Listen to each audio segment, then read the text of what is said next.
Day 13 here at the University of Colorado. Spring practices winding down. A lot of drama going on. We will get to that. What can you tell us Drama? about? What drama? What's going on? Well, the portal's doing portal. Oh yeah, the portal is portaling. Yeah. Jake, how are you today? I'm great, man. What How a are beautiful, what a beautiful day. you? I mean, it's never a bad day to be in Boulder, but man, when it looks like this, We'll be here Saturday for practice 15. But like you said, today is practice 13. In spite of, or maybe because of, everything that's been going on out there on the internet, great practice today. Let's go. You know, didn't miss a beat. Offense was humming, defense was humming, sap was being sap, prime was being prime. Beautiful day to be in Boulder. Love it. We talked to Coach Livingston and Cam after practice. Coach Livingston, of course, trying to install that new defense. Of course, he said, though, it's going to be built around the players. It's not a scheme like Charles Kelly brought in that the players are going to have to adapt. How's that process gone so far? I think it's going wonderfully. You know, you hear this catchphrase of a player's coach. Yeah. That's Coach Livingston. You know, he'll sit in the room, and you heard Cam bring this out in his portion of the press conference. He'll say, look, it's one of me. It's 15 of y'all. What do y'all want to call it? I will learn your word. I'm not coming in here with my playbook and just forcing it down your throat.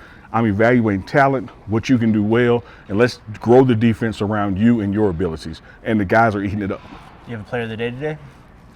You know, today's Tuesday, right? Yes, sir. And we did a scrimmage Saturday. Yeah. Let me rewind first. Yeah, let's go. I want to go with Jeremiah Brown on defense. Yeah. You know, this past weekend. And you can close your eyes and reach in a barrel of name and pull out a receiver's name. They all had a great day. Let's go with Jimmy Horn. Great day. Let me tell you about the Jimmy Horn touchdown I just love. Protection broke down. Shador scrambled out to his right. Just as Shador is signaling what Jimmy should do, Jimmy was already giving him the signal.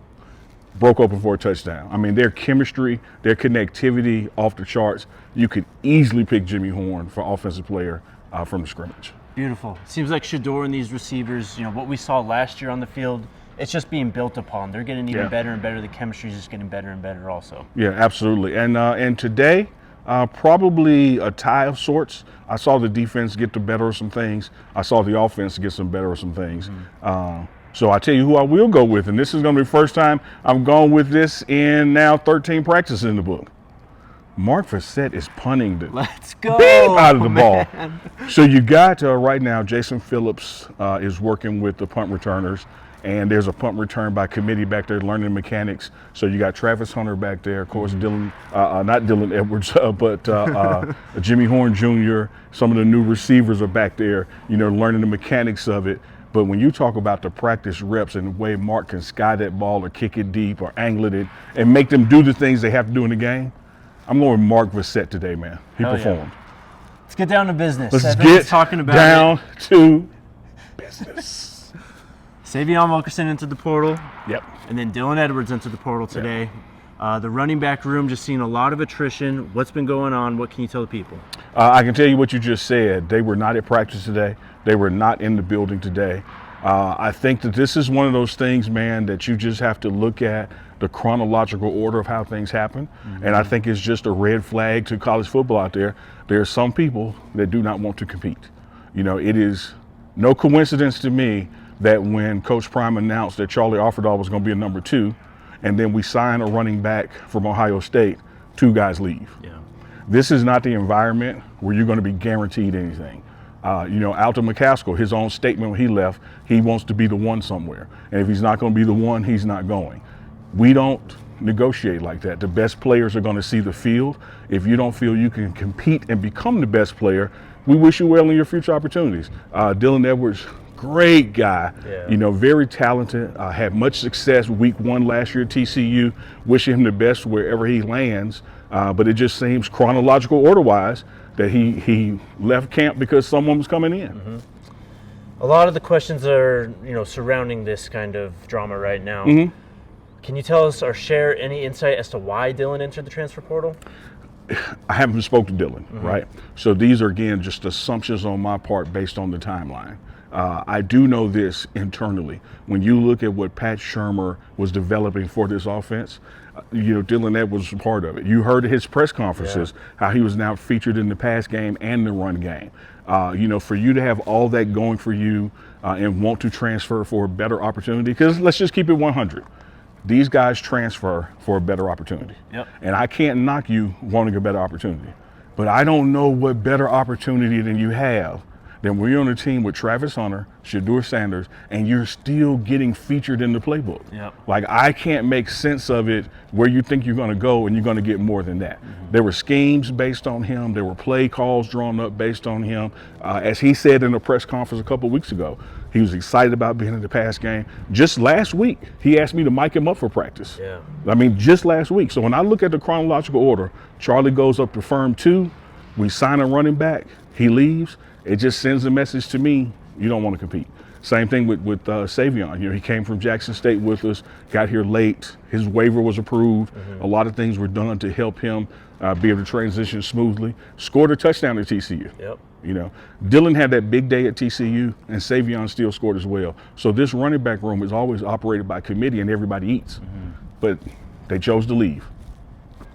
A lot of people on the outside are going to see this as a surprise. Is this a surprise inside the building that Dylan Edwards entered the portal? Let me tell you this, and I say this sincerely, Jake, great question.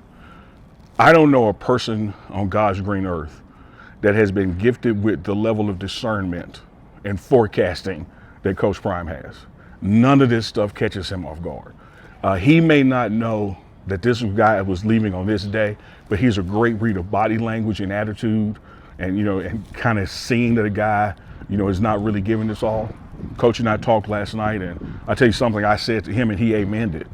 I'd rather find out mid-April than mid-September. Mm-hmm. You know, because a guy who will check out for an opportunity now will check out for an opportunity in October. So, as Coach Prime will put it, God shakes a tree, and the bad fruit will fall off. The fruit that's going to stay is going to be there. We're happy with what we got. There are going to be some more running backs coming in. We're going to have a fine run game, fine running back featured in the passing game. Of course, man, you cannot sugarcoat or try to diminish or water down the talent of Dylan Edwards. You can't even do that with Savion and his bowling ball style. We got to keep in mind, though, Micah's been running that ball. Yep. You know, and so, again, it gets back to me. Some people don't want to compete anymore. I mean, you mentioned Micah, you mentioned Charlie. I mean, this running back room is going to be a big part of this team for sure. Absolutely. But the story has always been Shedeur and these wide receivers, especially all of spring. You know, Amari Miller's breakout. Sure. Micah Welsh has been one of the stories. Sure. You could even say Charlie. So while Dylan is, it's going to hurt. We're not going to sugarcoat it and say that this doesn't hurt because he's a very dynamic player. But the core pieces of the team are still in place. This team is built around Deion Sanders. You have a once-in-a-generational quarterback. This team is built around Travis Hunter. You have a once-in-a-lifetime two-way player, right?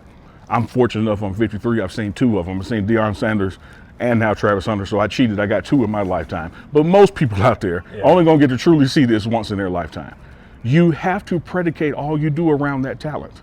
And how do you armor it and support it? It's much like the greatest show on turf, all right? You had those killer receivers out there, but look what Marshall Faulk was doing. You know, Dylan could have been that, or whatever running back comes here is going to be that, because there's going to be run plays, and there's going to be situational runs where you have different backs. Man, I tell you who I think about. I think about Alton McCaskill in this. Yeah. I mean, dude, if you wait a week, look how the landscape changed in just 5 business days from when he transferred. You know, he wants to be the one. He wants to be somewhere the one. Right after he did it, the one opened up here. So, and let me tell you what we can't leave out of this. We can't leave out of the Cormani McClain part of this. Yeah, go ahead. You know, I've seen statements from guys, and he's saying things like, you know, he wanted to go to a program that wasn't click-based. Yeah. You know, let me tell you what I witnessed. I have witnessed a head coach who goes well out of his way to not tell what he could tell about these players. He leaves a lot of it up to interpretation. A lot of it is just like, no, I'm not going to do that. Let them fade, wish them well. But when you have somebody say things like that, and let me testify what I witnessed, right? I've been in a team meeting, Jake, and Coach Prime says, Cormani, you're going to start this weekend. But here's what I need for you to start. You got to be on time for meetings this week. You got to watch so many minutes of film, and you got to show up at practice. The guy hits a trifecta in doing none of them. You're told this like on a Monday, right? Mm-hmm. And you check every box of what not to do. It's crazy, man. But then you leave and say, well, I want to go to a program that's not about clicks.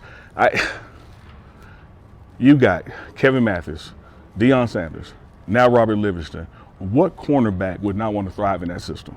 It's a great question. And honestly, I think you just look at the offers that Cormani McClain's gotten so far. No real serious P5 offers. There was some interest, but it's all USF, UCF, who is Power 4 now, and Memphis. So I think the word is out there. What happened here with Cormani McClain and Coach Prime in this program, and I think teams are obviously very aware of it. And I don't know his high school coach, God bless him, but I've even seen him make statements now affirming what we found out, statements that weren't made beforehand. So I think people are going to see, and again, Cormani McClain, Dylan Edwards, Alto McCaskill, Savion Wilkins, who I knew personally from Jackson State. I wish them all the best. But this coach here in Deion Sanders has an open door policy. You can go talk to him any time of the day. He eats lunch in the cafeteria, rides in the elevator. When they have weight room days, he's in the weight room with them working out and talking to them. There's not a player in this organization that can say, well, I didn't get the chance to talk to him. And then they leave without talking to him. They leave and sometimes don't even talk to their position coach. That says so much about that player than it does this organization. A lot going on right now. We'll be back here on Thursday, man. We will. And then that's practice 14. Yep. And I know 15 is a practice, but it's really for me like it's graduation day. Yes, sir. Jake, it's been a long April. It has been. I'm excited for you to go home. I know you're very excited to go home. Get a break, get to go play with the grandkid and, see the fam. But we'll be right back here around Memorial Day, man, for strength and conditioning phase. College football is year-round now. Yes, it is. Yeah. Love it, man. Stay strapped in. Subscribe to my guy at the Pregame channel. And subscribe to my guy at DMVR. And if you're thinking about hitting the portal, hey, talk to us. We'll help you land somewhere. We ain't hard to find.